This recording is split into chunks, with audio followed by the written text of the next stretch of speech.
Imagine spending thousands of dollars on a solar grid, only to wake up one morning and find your neighbor's Tesla stealing your power.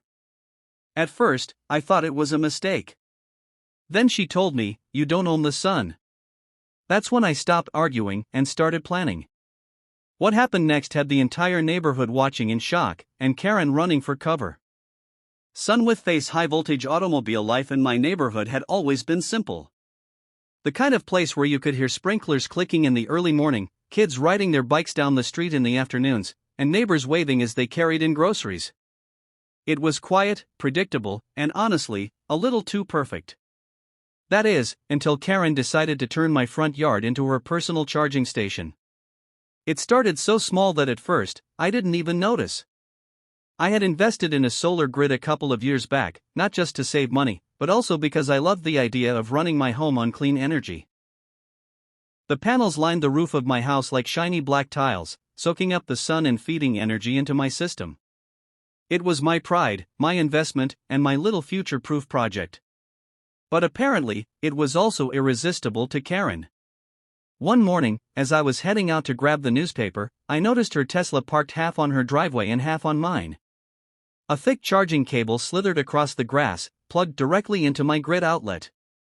At first, I laughed. Maybe she'd had some emergency, maybe she was late for work and had no choice. I gave her the benefit of the doubt. We all try to be good neighbors, right? But then it happened again. And again. And again.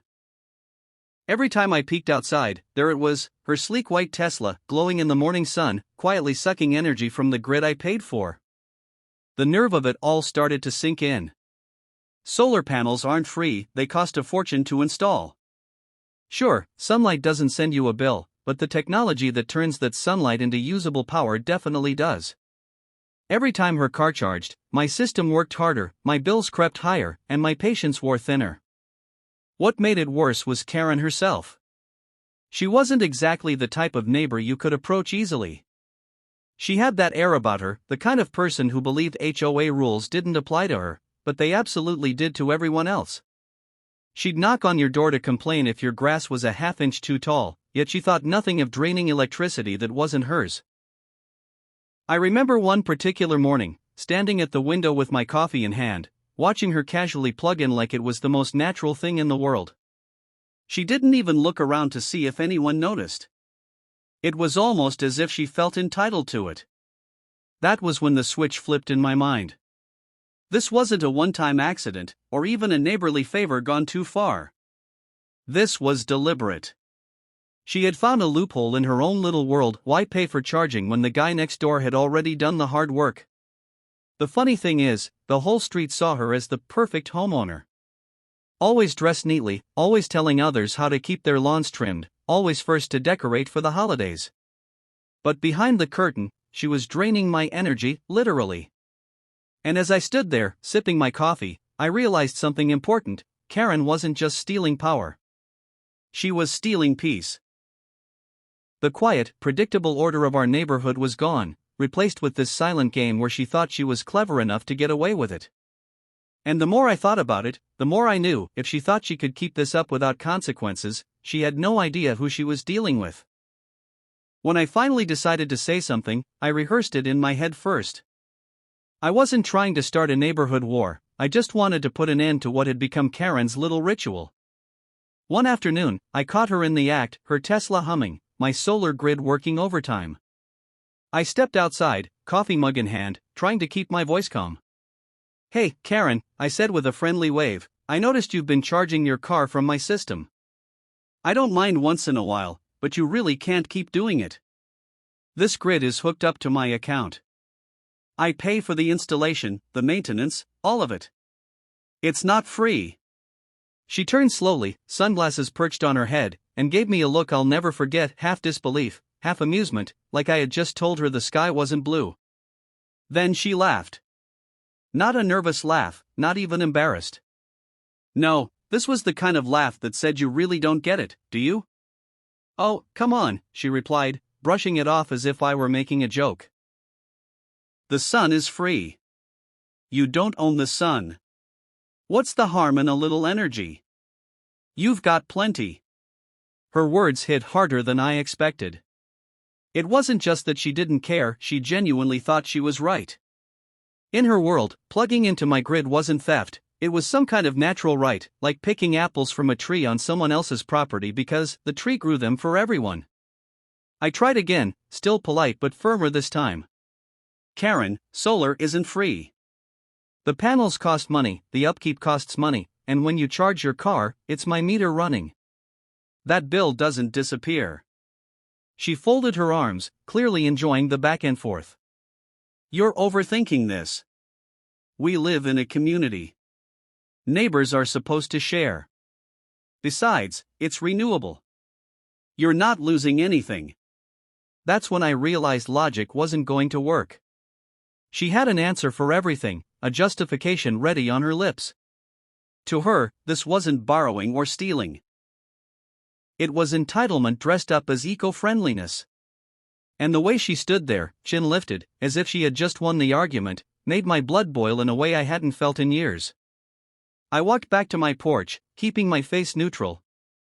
Inside, though, something had shifted. Her smug dismissal didn't shut me down, it fueled me. If Karen thought I was just going to roll over and let her treat my solar grid like her personal gas station, she had no idea what was coming next. Because at that moment, one thing became very clear, I wasn't dealing with a misunderstanding. I was dealing with someone who thrived on bending the rules, and I was about to bend them right back, in a way she'd never forget. That night, I sat in my living room staring at the solar grid's monitoring screen like it was a chessboard. Karen thought she was clever, that her little justifications made her untouchable. But if she wanted to keep treating my investment like her personal charging station, then I needed to change the rules of the game. I started small, digging through the manuals, flipping through old notes from when the grid was installed.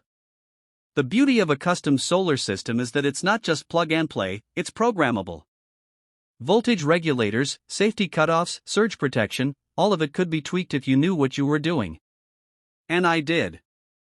The idea came to me halfway through my second cup of coffee. I didn't need to destroy her Tesla or cut off my own power. That would only cause a war. No, I needed something smarter.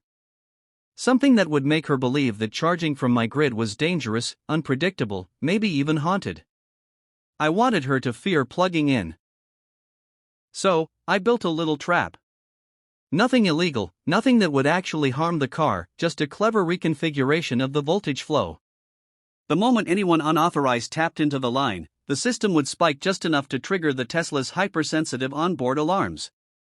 These cars are designed to protect themselves, to scream at the slightest irregularity. All I had to do was whisper the right kind of irregularity. As I set it up, I imagined the look on her face, walking out confidently, plugging in like she owned the place, only to be met with a blaring warning across her pristine dashboard. It was delicious. Still, I was careful. I ran tests with dummy loads, watching the readings, making sure nothing would blow. I wanted drama, not a lawsuit.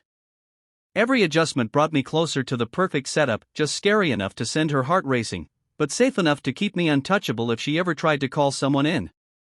By midnight, the plan was ready. I stood by the window, staring at the quiet street bathed in the glow of streetlights. Her Tesla sat smugly in her driveway, charger coiled neatly, waiting for morning. It felt like a duel was about to take place, not with fists or words, but with volts and warnings. I climbed into bed, but sleep didn't come easy. My mind replayed the scene over and over, the surge, the alarms, the panic. Tomorrow, Karen would finally realize that my solar grid wasn't her free gas station. Tomorrow, the neighborhood would witness a spectacle. And tomorrow, I'd be sitting on my porch with my coffee, pretending I had no idea what was going on. Morning broke golden and quiet, the kind of day where the air feels almost too calm, like the world is holding its breath. I brewed my coffee a little slower than usual, anticipation buzzing through me more than the caffeine ever could. The trap was set, the system armed, and all I had to do was wait for Karen to take the bait. Sure enough, around 8 a.m., I heard the familiar hum of her Tesla rolling out of the driveway. She didn't even glance around this time. No hesitation, no shame. She strolled over like it was her God-given right, charger in hand, and jammed the plug into my grid's outlet. At first, everything looked normal. The cable clicked into place, the car's glossy screen lit up with its usual cheerful charging animation. She smirked, almost as if daring the world to stop her. But then, oh, it was beautiful. The dashboard flickered. The charging animation froze. A piercing warning message exploded across the screen in giant, angry letters. High voltage power surge detected. Disconnect immediately. High voltage. A shrill alarm followed, sharp enough to cut through the calm morning air. The Tesla's headlights flashed like a panicked heartbeat. Karen spun around, eyes wide, as though the car itself had come alive to scold her. She yanked at the charger with both hands, stumbling backward as if it were a venomous snake. "Oh my God! Oh my God," she screamed, her voice echoing down the block. By then, neighbors were peeking out from windows and stepping onto porches. Mrs. Patterson across the street froze mid-sprinkler adjustment, mouth open in shock. A jogger slowed to a stop, earbuds dangling as he tried to figure out why a luxury car was shrieking like a smoke alarm. Karen, meanwhile, was in full meltdown mode. She dropped the charger onto the grass like it might explode, shouting, "Somebody is hacking my car. Somebody is trying to fry my Tesla." Her arms flailed as she darted around the driveway, looking for someone to blame. And me? I sat on my porch, calm as ever, sipping my coffee. I even raised the mug slightly, like a toast, when a neighbor glanced at me. Outwardly, I was just another confused bystander watching the drama unfold. Inside, though, I was savoring every second. Karen finally managed to gather herself enough to retreat into her house, slamming the door so hard it rattled the windows. The Tesla sat there, silent now but with its warning icon still glowing, like a scarlet letter. The street returned to its usual quiet, but the damage was done. Everyone had seen it. Karen's perfect image, her smug confidence, it had cracked in front of the entire neighborhood. And I knew, deep down, she'd never risk plugging into my grid again. The neighborhood was buzzing for days after the Tesla incident. Word traveled fast on our block, and by the end of the week, nearly everyone had their own version of what happened. Some swore the car almost exploded. Others claimed Karen admitted it was a hacker attack. One guy even joked that maybe her car was allergic to solar power. Whatever the story, one thing was certain: Karen's secret habit wasn't a secret anymore. I noticed the difference immediately. Her Tesla, once a permanent fixture straddling her driveway and mine, now stayed firmly on her property. The charger cable, which used to snake across my grass like an uninvited guest, never left her garage again. It was almost comical. Every time she walked by the outlet on my side, she avoided even glancing at it, as if eye contact alone might set the alarms off again. The best part, though, was the neighbors' reactions. People I barely talked to before suddenly started stopping me on the sidewalk, whispering with knowing smiles. "Did you hear about Karen's Tesla going haywire?" they'd ask, clearly fishing for details. I just shrug, keeping my voice perfectly even. "I don't know what happened. Maybe her Tesla just liked the sun a little too much." That line stuck. I heard Mrs. Patterson repeat it a few days later when she was chatting with a group by the mailboxes. They all laughed, shaking their heads, muttering about how Karen had finally gotten a taste of her own medicine.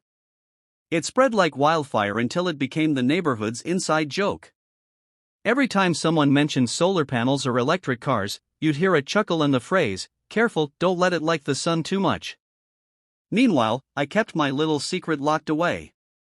Nobody needed to know about the voltage tweak, the late-night tinkering, or the satisfaction I felt watching that warning flash across her pristine dashboard. To them, it was just a strange, almost supernatural glitch. To me, it was justice served quietly, cleanly, and without a single argument. Karen, for her part, never confronted me again. She went back to her usual HOA queen routine, but there was a new edge to her. Less smug, more cautious. As if the world had reminded her, in no uncertain terms, that not everything was hers for the taking. And every morning since, as I sit on my porch with my coffee, the panels glinting above me in the sunlight, I feel the calm of the neighborhood restored. No more stolen power. No more silent battles. Just peace, with the faintest trace of amusement every time I glance at her driveway. Because deep down, I know Karen will never forget the day her Tesla learned to fear the sun.